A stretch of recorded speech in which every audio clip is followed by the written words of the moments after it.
Joining us today are Carlos Watson, Board Chair of Tacoma Public Utility, and Vice Chair John O'Laughlin. Good morning. Good morning. Welcome to our Tacoma Report. And I've taken time out of your busy schedule to be here today to highlight the 70th anniversary of the TPU board. So when you see the list of all of the names of individuals that have served on the TPU board since 1953 to today, what goes through your mind? The first thing goes through my mind when I see the list, because we have like a plaque, and I'll see names like Mr. Woodrow Jones and Brian Flynn and Karen Larkin, those guys. But I think Woody stands out the most for me because he had the most impact on my life and me being part of the board. So it automatically zoom in on him because I have a reflection of, Mr. Jones. He's, recently passed away as well. So. Yeah, thank you, Carlos. John, what about you? I think of service and just citizens in Tacoma stepping up to serve on the utility board. And it's a lot of work, but it's got a lot of reward and it's a lot of fun and very interesting. So I think it's been a great thing, and lots of really good decisions have been made by the utility board over the past year. So. And in saying that, John, what has your experience been like as a board member? A little bit like drinking out of a fire hose. There's just a lot of things to learn. The power industry is very complicated. Tacoma Power not only generates the power, transmission lines to get it to the distribution lines, and all those different pieces of the puzzle come with a whole set of regulations. And so the power industry is highly regulated and really complicated. So it's been really fun to learn about it. Mm-hmm. And Carlos, what about you? What's your experience been like as a board member? I want to echo a lot of John's sentiments as well. It's a lot of challenges, a lot of interesting topics come up, a lot of things that I wasn't even knowledgeable about, prior to, joining the board. But, like he spoke on like the power division, the water division, but also the rail department. I'm really curious about the rail, the technology that goes behind the railroad and things like that. So those are some of the things that, really interest me about it. Awesome. How long have you served on the board? This is my 4th year. 4th year. What about you? This is my 2nd year. So, and looking back at the time that you both have served, are there milestones that you are most proud of? Yeah.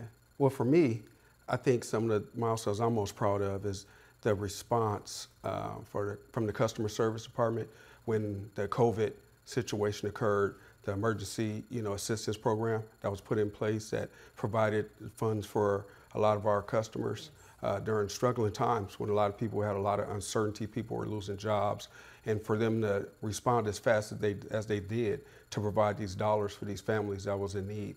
That was something that really stood out to me and something that I'm very proud of, as well as the COVID relief fund that was provided, because a lot of people had acquired a lot of debt. They were facing cutoffs after the disconnection moratorium expired. So there's a lot of debt owed to the utilities, and people, I guess they were unsure of what they were going to do, and the federal government provided a lot of COVID relief dollars to relieve a lot of that debt. So those are two things that I'm very proud of when it comes to the utility. What about you, John? I worked in utilities for a long time, and generally I echo Carlos' sentiment, but in addition, I think just the fact that every day you're not in the news is a great day as a utility, right? That means you're doing your job. We deliver water and power and rail services and do it competently and effectively day in, day out. And that just becomes the baseline that people stand on. They don't, expect anything less than that. But it's an important milestone to meet. And so I think, for me, that's the measure, is that we are out there doing the job day in and day out and giving the people of Tacoma and our other customers everything they need. Yeah. So, in looking forward, what kind of challenges do you foresee for TPU, and what would you have liked to have contributed?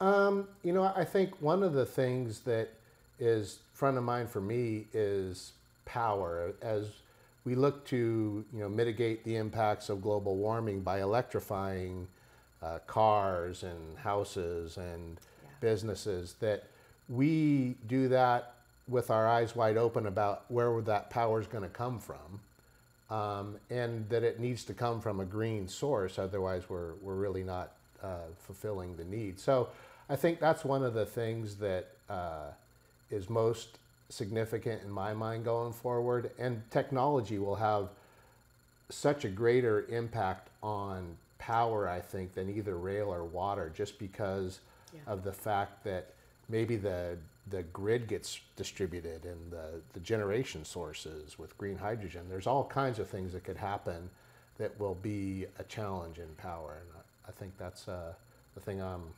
focused on right now. Yeah. Carlos, do you want anything to add there? Yes, with me, I think one of the most important things would be, as far as TPU goes, making it more diverse. You know, diversity, equity, and inclusion. Those are a couple key elements that, you know, that I'll try to focus on my time on the board. And I guess I want to always try to contribute to those areas when it comes to the utility board and TPU as a whole. So those are a couple, you know, those are the important areas that I like to try to focus on, making it more diverse, more equitable, and more inclusive. Yes. Yeah. Well, thank you guys again for taking the time to share with us a little bit more about the TPU board, and you do good work. And just really, I just am so thankful that you can share with our viewers today a little bit more about it. Okay. Thank you. Thank you for having me.